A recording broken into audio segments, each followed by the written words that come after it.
উপবাস সহকারে এই ব্রত পালন করছি। এই একাদশী ব্রত পালন করলে অপুত্রকেরও পুত্র লাভ হয়।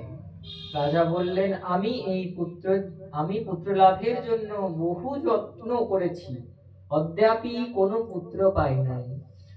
তাহলে আমিও এই একাদশী ব্রত পালন করব। সেদিন তথা একাদশী ব্রত পালন করে দ্বাদশীর পারণান্তে মহারাজ গৃহে ফিরলেন। এখানে বললেন একাদশী ব্রত পালন করলেন। আপনারা প্রত্যেকে যোগপীঠে গৌর পূর্ণিমায় যান পরিক্রমা, কিন্তু যে পরিক্রমা যেদিন শেষ হয়ে যায় সেদিন আবার চলে আসে, এটা ভালো না। পালন পরের দিন উপবাস করে মহাপ্রভুর যে আবির্ভাব তিথি মহোৎসব, গৌর আসবে, আমাদের গৌর জন্মেছেন, গৌরকে দর্শন করে তার চরণে পুষ্পাঞ্জলি দিয়ে তারপরের দিন পালন করে আসা যাবে। জগন্নাথ মিশ্রের আনন্দ মহোৎসবে প্রসাদ পেয়ে আসাটা নিয়ে তারপরে পরিক্রমা সফল হয়। নচেত এই শুধু পরিক্রমাটা করে চলে আসলাম 7 দিনের একটা পরিক্রমা, যদি অতীব ব্যস্ত বিধান হন তাও ভগবান যারা গৌরকে ভালোবাসেন, যারা গৌরের প্রতি বলে না যে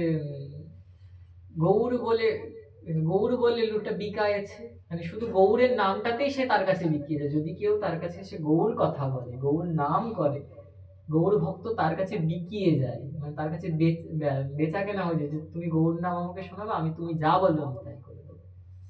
এই হচ্ছে গৌর নামে বিকিয়ে যাওয়া। ভক্তি বিনোদ ঠাকুর বিকিয়েছিলেন, আমরাও চেষ্টা করলে পারি। এই হচ্ছে ব্রত পালন। তেমন একাদশী ব্রত পালন করলে হবে না, পরের দিন যথাবিধ দ্বাদশীর পালন করতে হবে। কালকে পালনের সময় 7:44 মধ্যে, এবং পালন অন্তে রাজা গৃহে ফিরলেন। যদি পালনের সময় যদি না করা সম্ভব হয়, পালনের দিন একটু বিশেষ রাখবেন যে যদি যোগালন্ন তৈরি না করতে পারে তাহলে মহাপ্রসাদ দিয়ে পালন করা যাবে। স্নান তিলক করে গুরুদেব যে মন্ত্র দিয়েছে মন্ত্র স্মরণ হয়ে গেল, যদি অতীব সময় অল্প থাকে ভগবানের সেবা পুজোর দিকে না যেতে পারে, তাহলে পালনটা করে ভগবানের সেবা পুজো। মুনিদের আশীর্বাদে একাদশী ব্রতের উদযাপনে অপুত্র রাজার ভোজ মহা তেজ সম্পন্ন এক পুত্র হলো। এই একাদশী ব্রত পালন করে শুধু পুত্র নয়, মুনিবরের আশীর্বাদে এক মহা তেজ সম্পন্ন পুত্র জন্মগ্রহণ করল। পরম সুখে রাজ্য ভোগ করতে লাগলেন। পিতৃপুরুষগণ পরম সন্তুষ্ট চিত্তে স্বর্গে নৃত্য করতে লাগলো, এবং সেই পিতৃপুরুষগণ যখন দেখলো তাদের বংশোত্তর সন্তান জন্মেছেন, তখন তারাও সেই পুত্রকে স্বর্গের থেকে বহুবিধ আশীর্বাদ এবং তারা স্বর্গেই নৃত্যবাদ্য শুরু করতে লাগলেন। জয় বলিয়ে পুত্রদা একাদশী কি জয়।